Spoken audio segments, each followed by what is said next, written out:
Rumble. And I'm really excited to see how this one pans out. We've got the fantastic Javier versus Alberto Conti. It's a very familiar name there to us here on the stream. Yes, we haven't mentioned, Javier is the Palkia player. Alberto actually playing Lost Zone Tina, which absolutely is a deck, which is going to appear on the most played of the weekend. It was there for the day one metagame. Obviously, we don't know what the day two metagame is going to be. We've not got to day two yet, but I feel very confident it will be one of the most played. Oh, we've got the Lost Abyss, the Japanese sleeves there. Oh, they're beautiful. They're absolutely beautiful. You guys are going to get a good glance of those soon. And fitting. They are very, very... I don't know why. There is just something that I really enjoy about seeing players match their sleeves to their deck. It just makes me happy. You know, one of my favorite things to do is to match my nails to my sleeves, and more players should take advantage of that as far as I'm concerned. Just your nails and your sleeves. Nothing else gets matched, Davey. No, just nails and sleeves. Not your play mat, not your deck box. No, nothing. Doesn't matter about those. Yeah, I just as long as the sleeves and nails are matching, I'm all good. My play mat choice is pretty erratic, I'd say. Fair enough. So, we got Palkia, we have got Giratina here, we've got the deck everyone's expecting and the deck that almost nobody is expecting. The prize cards are coming down here. That Calyrex VMAX could be relevant because it is a 1-1 line being played in Javier's deck here.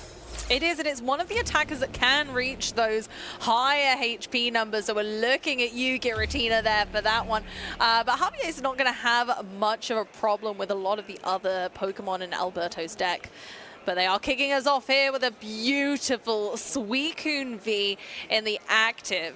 And you've got a Giratina there for Alberto, which is a very decent starting Pokemon, the kind of one you don't mind having down early. One of the things you want to do nice and early in these Giratina decks is to try and make sure you've got them down, V-star them up, get some energy. But of course, Javier starts off with that Battle VIP Pass. Fantastic item. Lets you get any two basic Pokemon straight to your bench, but it only works on your very first turn of the game. As soon as you've had a turn, that card, it just clogs up your hand and gives you absolutely nothing. But the benefit of playing it in a deck like Alberto's is that you can put them in the Lost Zone, and we don't mind too much, but Javier does want to use them nice and early on to get them out of the way, preferably. Yeah, use them nice and early, and we're going to see going through here, there's going to be, it looks like we've already got a Radiant Greninja being eyed up. That is always one of the first ones you go for. Concealed Cards lets you discard an energy from your hand and draw two. You do, obviously this is a water deck, so you can always use Moonlight Shuriken to do 90 to 2 bench Pokemon. And actually, in a matchup where there's going to be some Comfey and some Sableye that are in range, that could work. You can soften up Giratina to bring it into range of something like a Palkia here. And of course, with Palkia's V-Star power, you can get the energy onto a Radiant Greninja nice and easily to actually power up that Moonlight Shuriken. One of the things to note in a deck like this, though, it's a one-time deal. You get that one injection of free energy, and then that's it. That's your energy acceleration. The beauty of this style of deck, again popularized by Luke Kirkham there, is that once you've had that initial injection of energy, Melanie tends to be the helpful engine that lets you attach an extra card from your discard pile to your V Pokemon, and that's what keeps the deck chugging over. You can attach one for turn, one using a Melanie, and then that's enough for the Palkia to attack. And in fact, that's enough for most of their other Pokemon. So honestly, it's not a bad deal as far as I'm concerned. No, I'm glad you mentioned Melanie there. Of course, Melanie does work as extra energy acceleration. It's one of the reasons I like this deck. Because you've got Melanie, which can pay that second energy on the Palkia, it leaves your V-Star power for something like a Radiant Greninja. But of course, Melanie won't work on a Radiant Greninja. There's Mew EX, Melanie won't work there. There's Chen Pao, Melanie won't work there. So Melanie is good for your Palkia, but will not accelerate energy to all of your Pokemon, which is why you've got to be really careful when you use that V-Star power. And it does look like we've got a Hisuian Heavy Ball coming down, getting a second Palkia. Not a bad choice, especially in this matchup. Managing to get Pokemon that can evolve, that do have those higher HP totals like Palkia V-Star into play early to hopefully not allow Alberto to spread too many damage counters. Yeah, that is the plan. We see an energy coming down on the Palkia here, and then just a pass over to Alberto. Not a bad turn one for Javier. You don't expect to get a big explosive turn one. You got your Radiant Greninja, a couple of Palkia, energy on the board. That is about the best you're hoping for, honestly. Honestly, yeah, that's a really lovely setup for Javier. We're not worried about that. They're ready to slip and slide with all those water types to victory. But Alberto says, right, my turn now, going in for that important prize checking, making sure they've got the energy for what they need to do, and going in with the first nest ball of the game. I imagine, yeah, checking all the Giratina line after the energy. Again, a really important move for our Lost Box players of the day is to check the vital cards in your deck. Next, they're checking the Super Rods and the Mirage Gates. I like this way of prize checking. Just make sure you've got the important stuff. The rest can wait. Yeah, you need to make sure those resources are going to be available for the rest of the game. We see a Comfey coming down off of that nest ball. That's always going to be your first job here. There is, of course, a chance for Alberto to use an attack this turn. We do have that Cramorant, only played as a one-off, but the map is quite simple. You use 2 different Comfey to flower select, use Colress's Experiment, speaking of which, Colress's Experiment, and then that's 4 cards in the Lost Zone, and Cramorant can spit innocently for 110, which either sets up a 2-hit KO on the Suicune or potentially leaves it in range of a Sableye later on, or just get some damage down on the field. Suicune not the perfect one to hit. You'd really rather get damage down on a Palkia first, but just getting some cheeky damage on the field, not a bad way to end this turn if Alberto can select a couple of flowers. We like those flower selectings nice and early, getting 2 into the Lost Zone straight away. A Battle VIP pass. This is looking pretty comfy, if you would say so. I need to say something very quickly, and that is, I was too slow. There was a very short moment there where the Lost Zone was exactly the same as the field for Alberto, and that amused me quite greatly. 1 Giratina, 1 Comfey in each, but I was just a tad too slow to get there. But we do have a second Giratina, and kind of copying Javier's homework here, getting a Radiant Greninja, concealing some cards, drawing a couple of others. This is quite nice. And a Battle VIP pass. That was nice. Oh my gosh, that's the goal, really, isn't it? That's the beauty of Battle VIP passes. When you get them, they work so hard for you. Honestly, they really do summon all of the VIPs to the bench in a row. Considering the Cram there, yeah. I would. I love the idea of Cram here. It depends how many switching cards you've got. Now, choosing not to go for a 5th Pokemon there, of course, you can get 2 off the Battle VIP pass, probably signals there's something in hand or wants to keep a bench space open for later. So there's your first flower selecting, drops the Giratina V-Star in the Lost Zone. Looks like a Jet Energy was grabbed. So if there is another Comfey to come down, but no, I like this play instead. We're going to Jet Energy onto the Giratina, and we're just going to see an Abyss Seeking here. Like I said a minute ago, you don't need to do the damage to the Suicune. It doesn't do too much for you.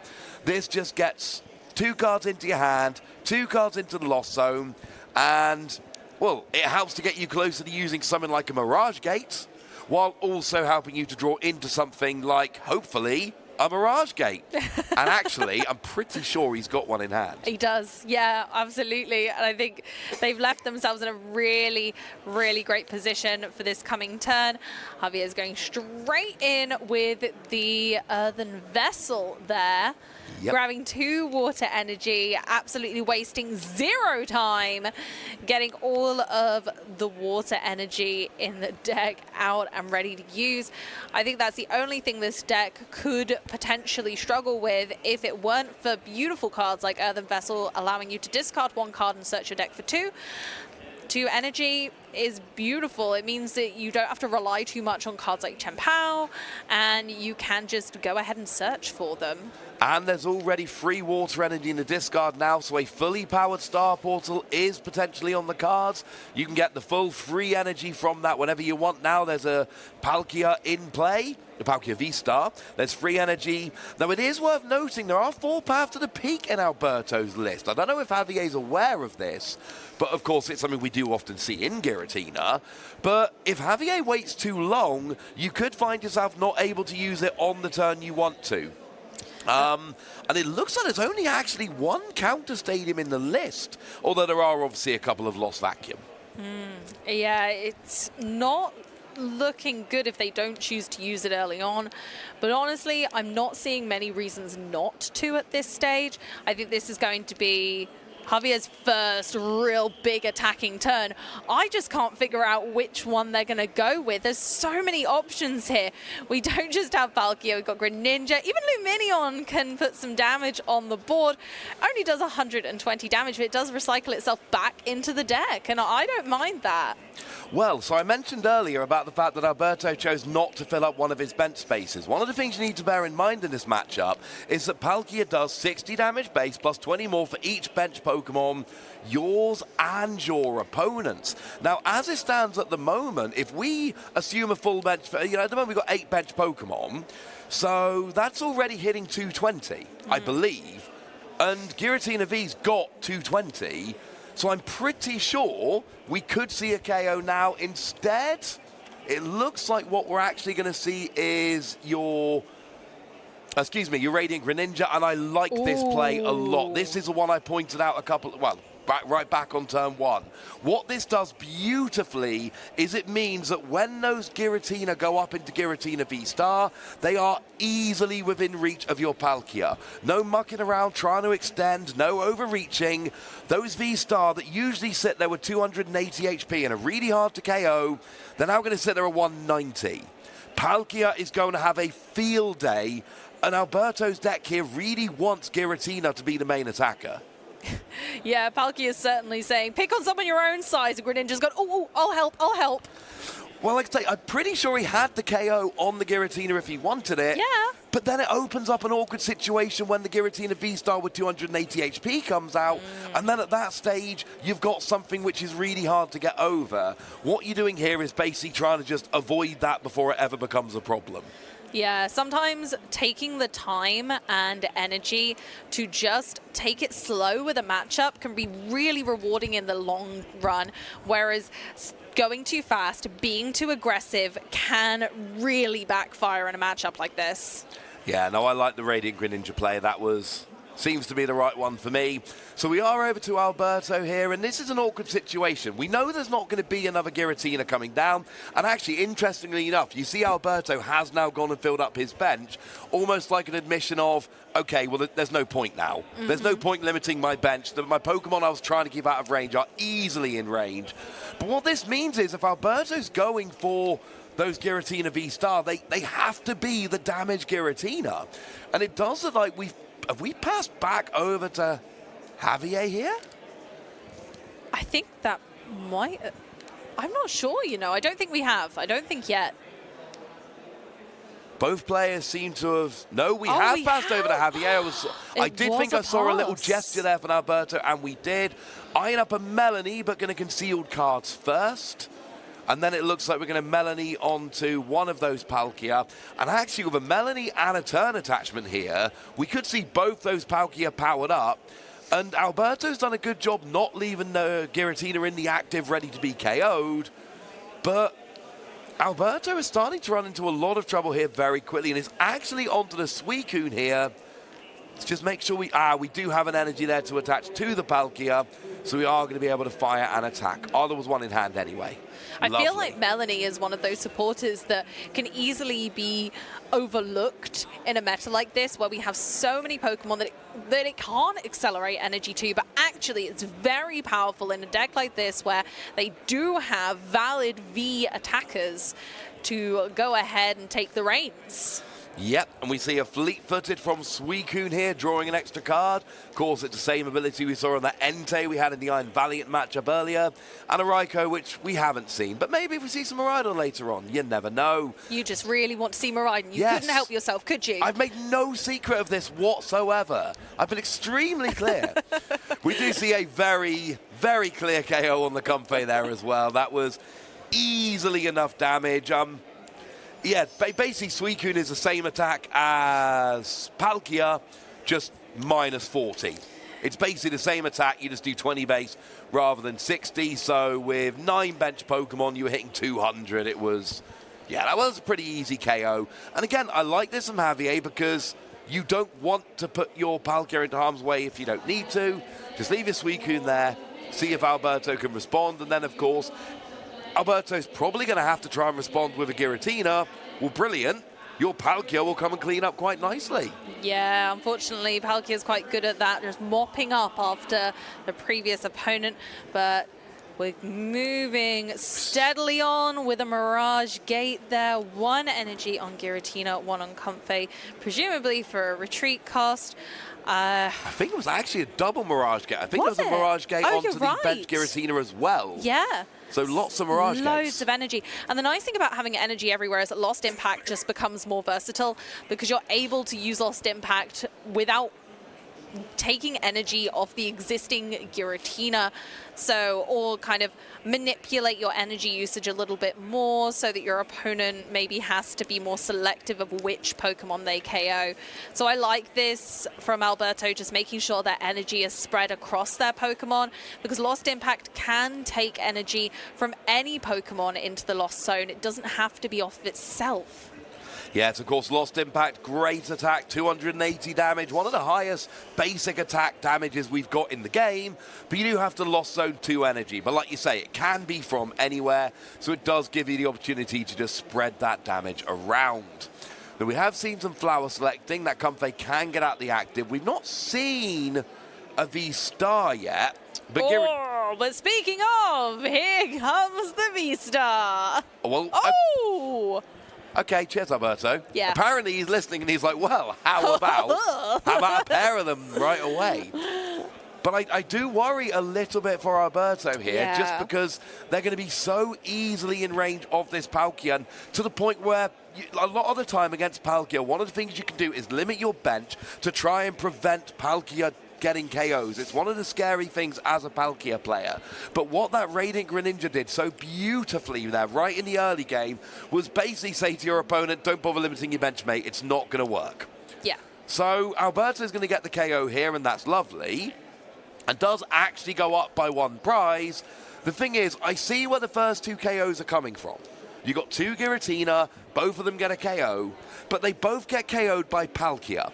And when the second Palkia KOs the second Giratina, what happens then? What happens next? Find out in a moment on the Pokemon trading card game. Liverpool live stream. Honestly, I'm not sure what happens next after that. I think the issue is Javier just doesn't have the Pokemon to be able to support, you know, no, sorry, Alberto, my brain's gone scrambled. Alberto doesn't have the Pokemon to support larger KOs like Palkia, even like Luminion right now. Greninja, Cramorant, they just can't hack those big numbers. No, you are really relying on the Giratina V-Star to get your big KOs. Cramorant is phenomenal. It's one of the best attackers in the game. On the first couple of turns, when all you're going after are evolving basics and support Pokemon like your Comfey or a Manaphy that's in the active or something like that. You know, the Cramorant is amazing at doing that. When we get to the mid to late game, it's not as good. Now, this is one I like very much indeed. We've got the Mew EX from the 151 expansion. It's got Restart, lets you draw until you've got 3 cards in your hand. Great for late game Iono or Roxanne or anything like that to make sure you're never really lower than 3 cards in hand. Plus, you can just copy an attack on one of your opponent's Pokemon. And yes, that does mean you can copy your opponent's Lost Impact to do 280. And now, if a third Giratina V-Star were to hit the field, Javier does have a built-in option, as long as he can get up to 3 energy on there. But we've used the V-Star power, and Melanie doesn't work on Mew, so maybe that's not going to work as much as we might like. Honestly, it's music to my ears that Mew is back once again in multiple forms as we see the mysterious tail Mew spring into action out of the deck as well. Both cards are absolutely fantastic for keeping Javier's hand very populated, making sure they have some search for items, but also just being able to bring their hand back up to size just in case of disruption after going down to 3 prize cards, as an INO would put them down to just 3 cards in hand, and they don't have any natural card draw from their field. So that can be quite intimidating. And I like that they've set up on this turn specifically, ready before that eventuality might come to terms. So Alberto's turn thrives back again, and just contemplating there. They've got a huge accordion hand, as Lost Box loves to have. But do they want to disrupt their opponent at this point and say, you know what, it's not worth it? I get a smaller hand, but so do you, friend. The problem Alberto's got at the moment is that Javier's got the next KO on board. So you KO the Palkia with your Giratina, and to be fair, you don't actually have the KO on board right now. You would need 1 energy to use your V-Star. No, the V...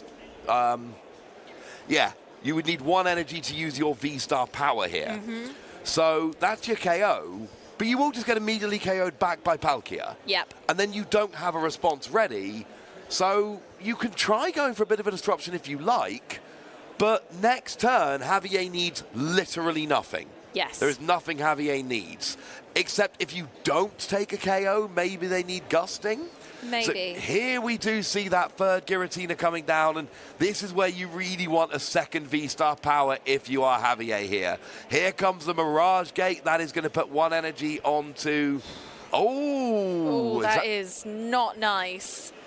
Unfortunately, there was only 1 energy left in the deck. Now, Alberto very well might have not minded in this instant, but I'm not entirely certain. That's the problem with Lost Box games that go on for a really long time, like this one, where each player has been pacing themselves, making sure they're doing the right thing.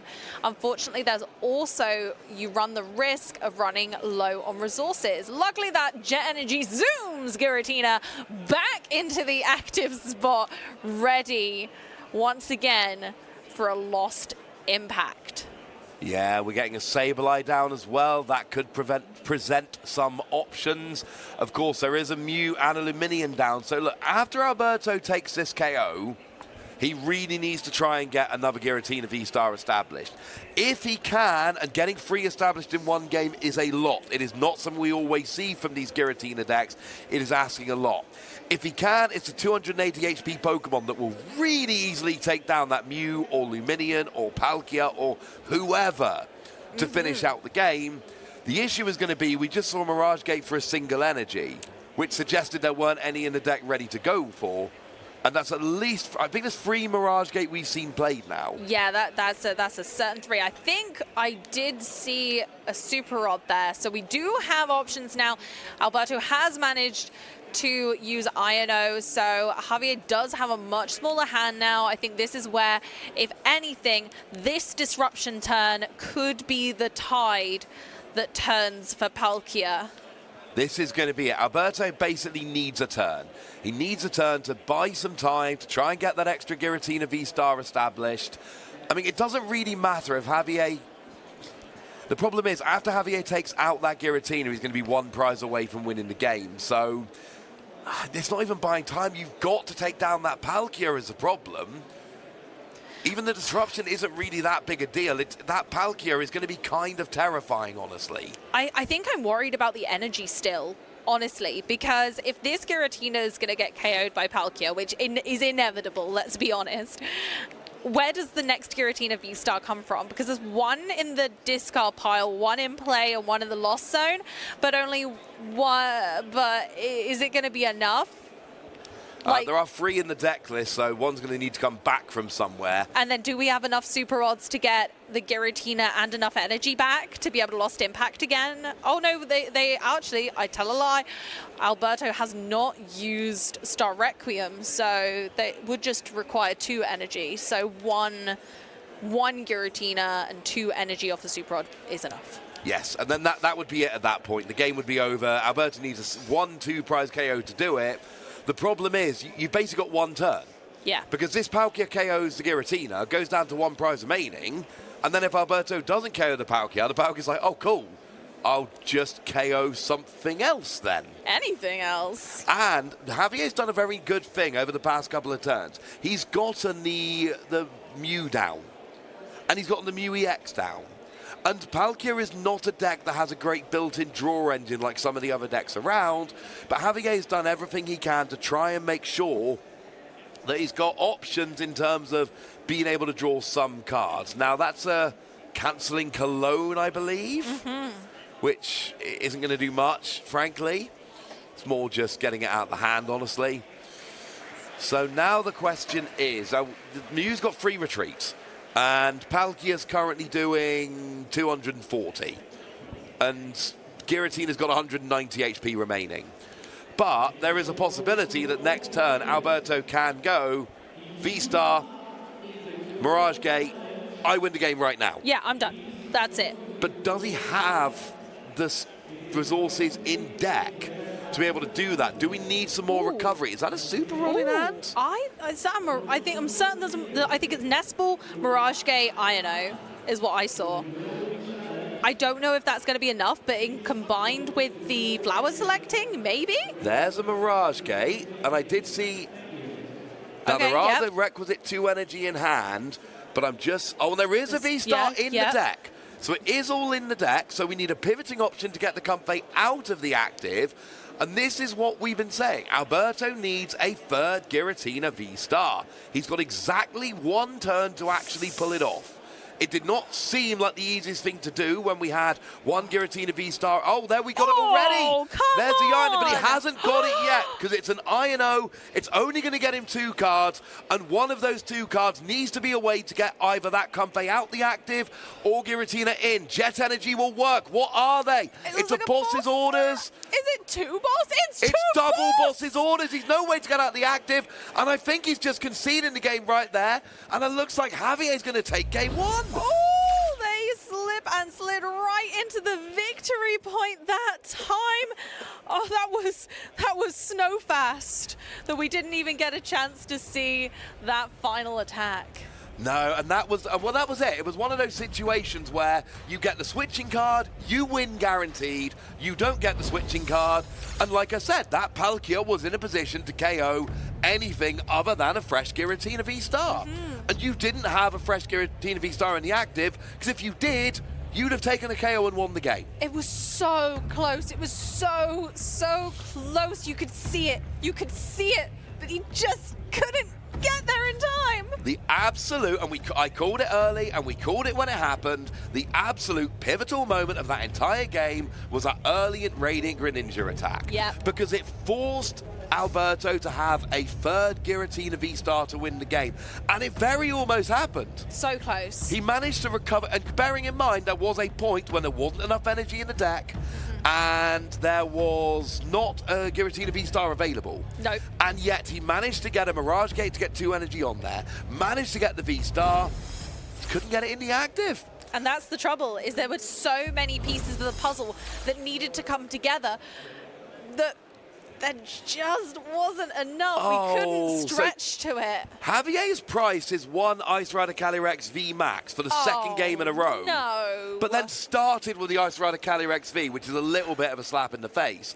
But Alberto has actually prized a 1-1 line of Giratina, which only gives him access to 2 Giratina V and 2 V-Star, basically for the whole game, because they were the top 2 prizes and most players take them last, which means if Javier repeats that trick with Radiant Greninja this game, it is going to be way harder to get a 3rd Giratina than it was in the previous game.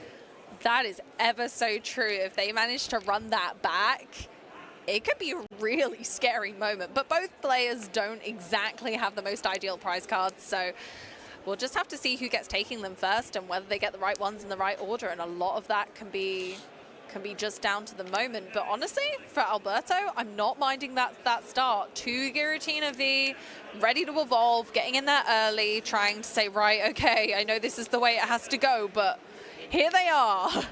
And you do get to get your potential, if you want to go that route, you do get your turn 2 Cramorant attack without having to pop a 2nd Comfey down if you don't want to. And again, like we said, especially before you have to, limiting your bench against Palkia can be a very good thing. You want to play as few Pokemon as you can, because the more Pokemon you play, you're literally just upping the damage of your opponent's Palkia and Suicune. And Javier here, an incredibly predictable Battle VIP pass. Honestly, I think that's the only backfire of playing a deck like Palkia and like Suicune, is that your opponent manipulates your damage. So you're less in control of what happens. And that's the only thing that I'm slightly scared of whenever I play something like Palkia, whereas Giratina has no problem with that, with a V-Star power that gives it essentially infinite damage. I mean, one of my favorite sayings for years has basically been, if your opponent is not playing the way they want to play the game to try and hurt you, you know, limiting their bench when they don't want to try and hurt you, that's already a win for you. Yeah. So we do have double Palkia, we do have the Suicune, we've got Radiant Greninja. So we've got Earthen Vessel here, which is going to search out some energy, presumably one to attach, one to then discard with concealed cards to draw some extra cards with your Radiant Greninja. And of course, this is then going to get energy in the discard, because we saw one of the things Javier did really well in game one was get free energy in the discard early. And that meant that the Star Portal was on the board really quickly for that Palkia. It opened up a lot of options. And actually, we're not leaving it there. We're using Melanie straight away. Ooh, I'm not against this, you know, being able to then get Suicune going, limiting Alberto's ability to put Pokemon into, or well, cards into the Lost Zone is pretty awesome. Being able to take the first KO here, I'm not against it. No, and this is the thing, going second, using Melanie, using Suicune, actually getting the first KO on Comfey. I like this very much indeed. Different kind of game plan to what we saw back in game one, but you do have that option with Suicune. You're doing, what are we on, about 160 if my maths is going correctly? I mean, that is more than enough to KO a Comfey. So, yeah. And you're putting pressure on Alberto's. You've got one card in the Lost Zone. Mirage Gate is miles away from being online. And what are you going to do? Two-hit KO with a Cramorant? Well, exactly. And even then, this Colress is only going to get 2 more in the Lost Zone. So there's still a stretch to even get to that Cramorant. We still need a Comfey, a switch option. Well, there's the Comfey. So we do have that. There is also, there's a couple of switch options in hand by the looks of it. So there is a chance of getting Cramorant online right now, but is there enough stretch to actually get it attacking? And after taking a KO, you know, it's a bit of a shame almost to just do 110. It's nice for the future, but disappointing for now. I find it interesting Alberto put that Path to the Peak straight into the Lost Zone with no issues. And that V-Star power, that Star Portal was very relevant back in game one. And Path to the Peak would stop that coming out. So that is something that I would be thinking about if I was Alberto. Like, can I stop that? One of the things I love, of course, is Alberto's basically said, look, if that Suicune is still in the active at the end of next turn, I can KO it with a Cramorant. Of course, by that point, you're kind of trading 2 prizes for 2 prizes. And Alberto, most Giratina only play 1 Cramorant. You don't generally have room for a second. So Javier kind of knows that Alberto would have to recover that Cramorant to get the KO here, which I don't think there's that likely to do. No, personally, I don't either. And yeah, again, keeping on top of those Melanie, attaching to the attacking Pokemon that you can, and then plus the attach for turn. I love this combination so much. I think it's so beautiful. The play by Javier here is genius. Again. You retreat the Suicune so that you get the 2 energy in the discard pile. And this is why I pointed out that Path to the Peak going in the Lost Zone. Because if Alberto played that Path to the Peak, it would have forced Javier into either having to have a Stadium or a Lost Vacuum to stop this. And this is what made the difference back in game 1. It's happened again in game 2. Path to the Peak didn't come down to stop it. And now Alberto is in a very similar position, because right now we got 2 Palkia that are 1 energy away from getting KOs, and Alberto isn't even got Mirage Gate rolling yet. No, we're a little while off it with only 4 in the Lost Zone, going for a boss. So we must be cold stressing at this point, not being able to use Colress to get any more Pokemon cards into the Lost Zone. Sticking at it with 4 by the looks of it. And yeah, just doing a little bit of damage here to Palkia. Oh no. No, he KO'd the Suicune. Oh, he KO'd the Suicune. That was the big difference. I like that. Well, I said they're not playing a second Cramorant. Yeah. Yeah. But of course, if you don't KO the Cramorant, that does open up the... So I love that play from Alberto there. It does make a little bit of a difference. And it does mean you now don't need a third Giratina. Yeah, that's brilliant. And that is a big difference to game one. I kind of like how Alberto's keeping the Calyrex around as well. The Calyrex isn't a threat on its own particularly, and Javier can't V-max it because Alberto can take 3 prize cards off their V-Star power. Right now, it wouldn't be a huge difference to the prize map, because it would still be 2 KOs to win. Yeah, that's true. But of course, we know it's in the prizes, so it's an irrelevant point. It's not coming out at this stage. No. I do kind of like we're setting up for a potential second Moonlight Shuriken here, if we so wish, which is kind of cool. But also, let's not forget, there is also Chen Pao's attack that can discard energy from anywhere to do huge damage, so that energy does not have to remain on the Greninja if you don't want it to. What we really do want here is some gusting. Because my worry here is that the game basically goes, Javier takes a prize, Alberto's got just enough time to get a Giratina V-Star, KOs the Palkia, Javier responds, but then Alberto just KOs and that's the game. That is what Javier wants to avoid, and there's 2 ways to do that. Number 1 is now off the table, that was Gust and KO. The other one, which is essentially where he's going, which I like a lot less, cross your fingers Alberto doesn't get a Giratina V-Star this turn. Yeah, I'm not a big fan of that either, but I mean, again, it's relying on the Giratina V-Star and the Mirage Gate, which they still can't use until right now. It's a huge turn. If Alberto gets the Giratina V-Star this turn, they massively move into the lead in this second game. Oh, there's the Mirage Gate. Do we have the V-Star? Yeah, I think it's in hand. Okay, I'm pretty certain it's in hand. And so I think this is where, the tables are turned. And now this is awkward, because in the last game, Alberto was basically the one who was kind of attacking, but knowing that you were basically losing that prize race as you were going. Well, now it's flipped around, and it's because of that Cramorant getting the 2-hit KO. And I still love the play of using the Radiant Greninja, but because that Cramorant got that early poke, and then Alberto had the Gusting ready, and it's not something you can always rely on, that you get the early poke, and it's not always something you can rely on that you've got the Gusting ready, but because Alberto had both of those 2 things, it leads to this. Oh, now Alberto still needs the same thing next turn. That is another Mirage Gate, another V-Star. Doesn't need a third energy because you can use the V-Star power at that point. But, yeah, that's it. Javier's got the return KO here with the Palkia. That's not the issue. Nope. The issue is, does Alberto have another V? Now, you've got to bear in mind, of course, 1 is prized, but that does still leave 1 in the deck. It does. I'm wondering if there's many ways at this point for Alberto to kind of dig through their deck. They've already got 1 Comfey on board. They still need that energy. It's almost like they have to duplicate last turn minus 1 step of getting the Lost Zone populated.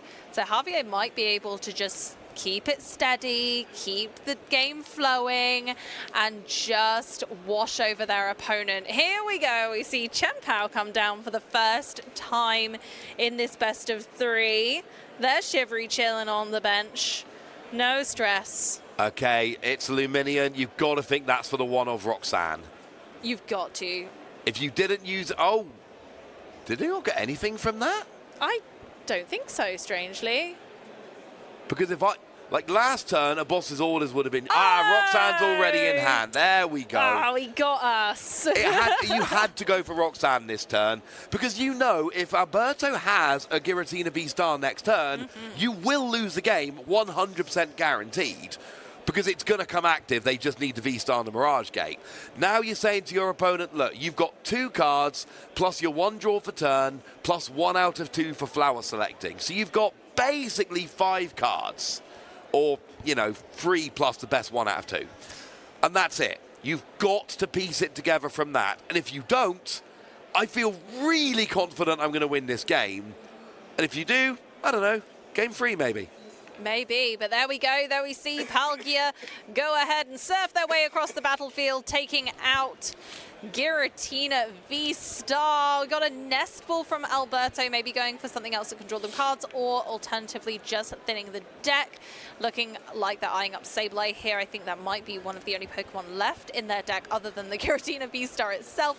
I'm not sure they can draw enough cards. That deck is quite fruitful at the moment, and I don't think they're going to be able to find it. I think it would be a real stroke of luck, but here goes the flower selecting anyway.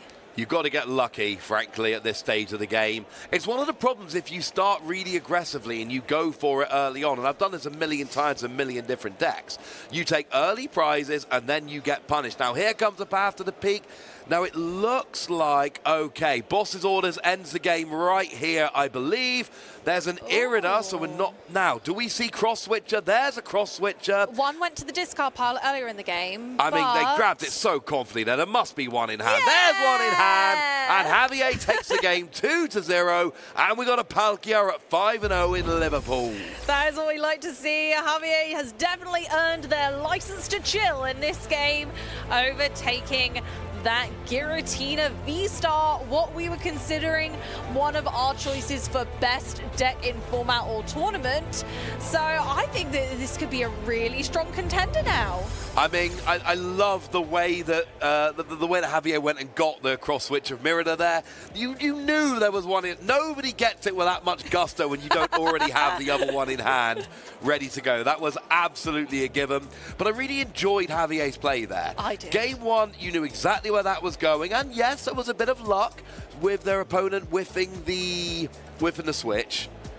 Or the pivoting option of any kind. But then in game two, different kind of game. Giving up that Suicune early, going behind in the prize race, but having the damage from the Radiant Greninja was still absolutely crucial. That's why those Giratina were consistently in range, and it was things like making sure, you know, that one of Roxanne is in the deck exactly for situations like that. Everything felt so meticulously timed. Everything. It was like clockwork, honestly. Yeah. I've never seen such a beautiful display of Palkia and Greninja working together quite so beautifully against probably, like we said, the best deck or one of the stronger decks in the format right now that just really has that unlimited power potential. 280. You look at the two decks side by side and you think, oh, surely Giratina must have this. 280 damage and then a bit of an unlimited damage V-Star, but actually really careful placement of those damage counters, taking their time, really won the day in this instance. But you can see when players really know the matchup, and Javier knew that matchup, because we saw in game one, went for the Radiant Greninja nice and early, yeah? And there wasn't too much of a downside. No, not at all. Game two, went for the Radiant Greninja nice and early, even though it meant potentially giving up the Suicune, but there was no hesitation because you've tested this matchup enough to know this is how I play the matchup. If I don't use Radiant Greninja on both these Giratina, I'm not going to win, so that is going to be my early play every game. Yeah, I think you have to. I think at the end of the day, everyone who would like to do well at this tournament has probably had to test quite a lot against Giratina. And if you think you've got a good matchup into Giratina, or you've tested enough that you know that exact narrow alleyway of what you need to do, you know the win condition, you know exactly what it is that you need to achieve at what points in the game so that you always have that one up over your opponent and you are in full control.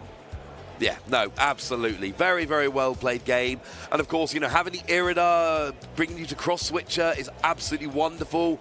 Of course, in the early game, it can get you a Battle VIP pass if you go second. It can get you your Earthen Vessel to go and get you your energy. But of course, it can get you your cross-switcher if you've already got one in